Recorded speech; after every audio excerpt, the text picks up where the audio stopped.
Okay, we're on. We're online. Yo. So we want to talk about the spend HBD model here. We've talked about this extensively in the past, but we're also aware that not everyone's going to hear everything all the time. So we've seen this blog from Taras KP, who, as far as we're aware, has been a very friendly and respectful whale over the years. So we would like to spend the time to respond to his message. He's talking here about how he doesn't feel like spend HBD makes sense to him. He's just trying to figure out where the value comes from, saying there's a lot of low value posts in the spend HBD tag, which I could understand why you might think that in terms of just raw content consumption. But yeah, you can see down here there's lots of blogs of people spending. Excuse me. So we'll get into why that happens in a minute in that way. But Dan and I firmly believe that this is a value creation mechanism for Hive, and it's injecting value into Hive and isn't extracting as much value out as you might think. And we'll get into this. We've got a few charts to show you in the Distriator system. But yeah, Dan, maybe you can go into what spend HBD is and where it came from and why we think it's important for Hive. Yeah, the whole idea of spend HBD is to get people to actually spend HBD. HBD should be the most liquid coin in the ecosystem, which currently it's not. It's a stable coin. It's a measurement of $1. So we don't have fees on Hive. So that means you need network effect if you want value, if you want everyone in the world to have access to the measurement of $1, which I think is a human right to be able to have access to the most stable asset in the world. You shouldn't be at a penalty based off where you live. HBD, spend HBD, is the act of encouraging businesses and people to spend and accept HBD. Now, with V4V, the accepting part is kind of mute. We just kind of force that because Bitcoin isn't a bank and you can open up your own Lightning node. So we can get in and out of Bitcoin. So if they accept Lightning, they accept HBD. So from the company standpoint, Bitcoin is doing a lot of the heavy lifting for us. Now, how do you get people excited about HBD? How do you get people excited about the most valuable asset and the most powerful freedom tool that humanity has ever known? Hive dollars. It stays $1. It costs 0 to send. You can send it and it instantly confirms. That means merchants don't have to trust you. You can earn it from a neutral protocol with a named account with a reputation attached to it. It needs to be spent, right? And what people normally do is they'll get upvotes and some of them power it up, but some people just sell and they'll sell it for Bitcoin or whatever. And then they'll sell it there for fiat because they want to spend. They want to spend what they earn, right? So why not encourage people to spend in HBD? Why ever leave the ecosystem? Why ever sell your precious HBD for Bitcoin? That's the same sell pressure. If you expect every author on Hive to always keep 100% of your rewards, that's a theoretical world that does not exist. We have to assume at least 50% of people, if not more, plan on at some point selling the rewards they earn. Maybe they don't sell all of them, but they'll sell some. So assuming that fact, knowing the sell pressure is coming anyway, why not keep the sell pressure within the ecosystem where people don't think, let me get Tether? So, because Tether's accepted everywhere. I can pay any bill I want. I can go to any store I want, and I can spend Tether. I can spend Bitcoin. It's everywhere now. Yeah, I can PayPal, Cash App. It's everywhere now, right? So why would I encourage people to go to Tether? Because Tether is more useful than HBD because the simple fact that people don't know about HBD. Now, I don't know if people have noticed, but there's a lot more people spending HBD in the history of Hive than there's ever been. And you can look at something like Distriator, but Distriator is just the act of making HBD awareness known. It says, hey, look at what we can do.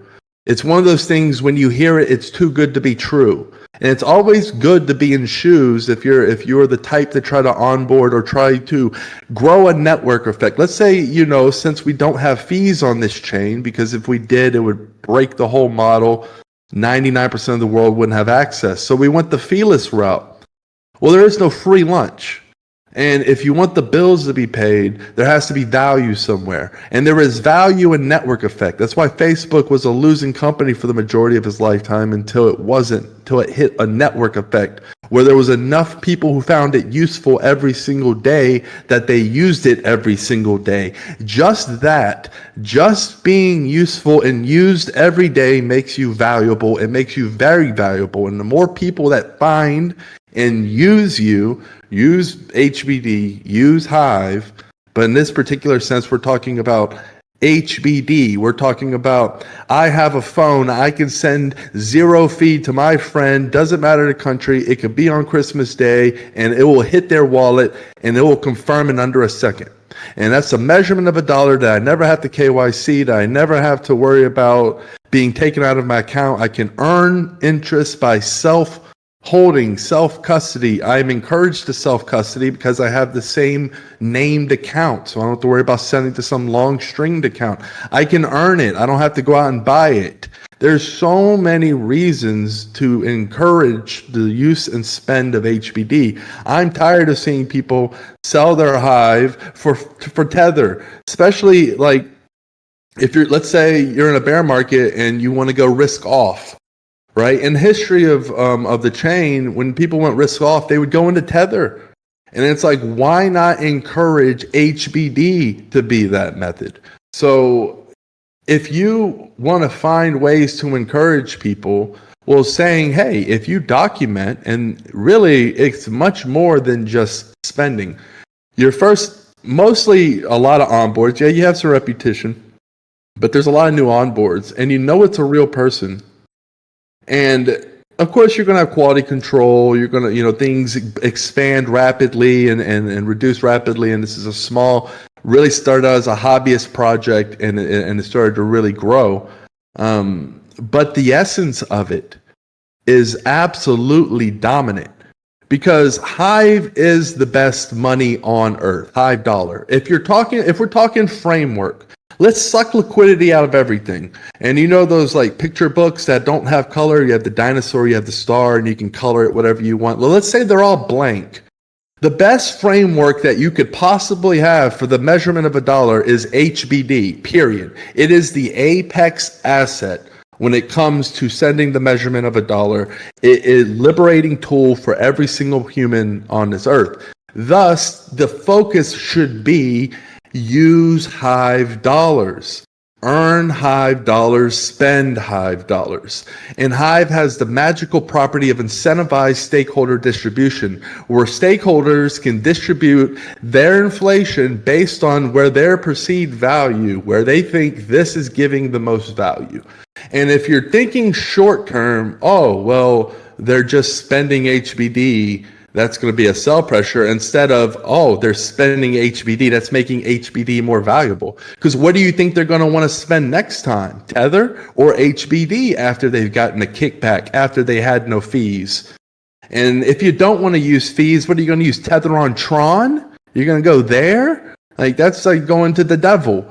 So it's like the options out there, because I've seen a Bitcoin maxi who is actually a pretty decent human, recommend Tether on Tron, and it gave me a sickness inside of me that probably still hasn't left. The thought that people would use these centralizing stable coins, what we fought so hard to get away against, because of the simple lack of awareness of the power of HBD. So how do you get people to use it?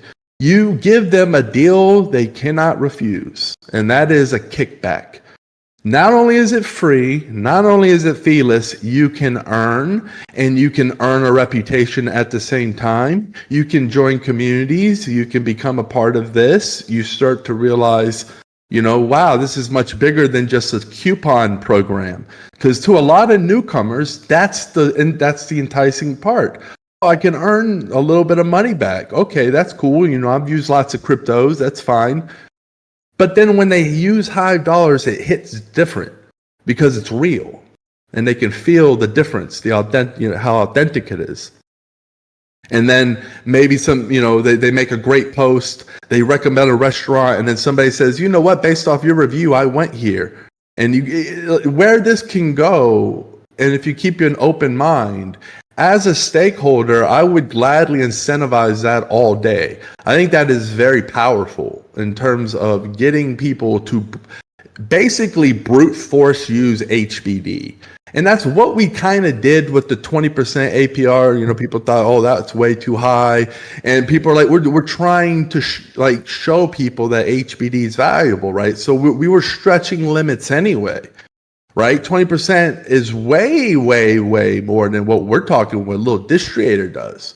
Like you're talking, that's a lot more Hive coming out. That's a lot. It's night and day when it comes to sell pressure in terms of the magnitude of where we went just for people to get to HBD.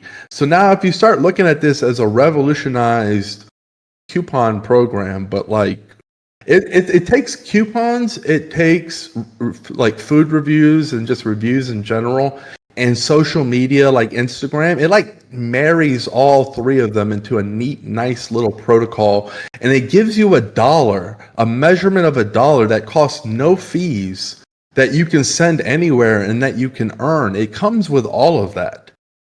So I don't know where else you can go. You can't go to Facebook and get that. You can't go to Twitter and get that, right? You can get little cheap copies if you want to use your Tron on Tether and all of that, but you ain't getting kickbacks because they can't do it because they don't have incentivized stakeholder distribution. So this isn't some mindless process of, let's extract the milk from the chain. This is a highly sophisticated, very critical thinking when it comes to how do we grow a network effect.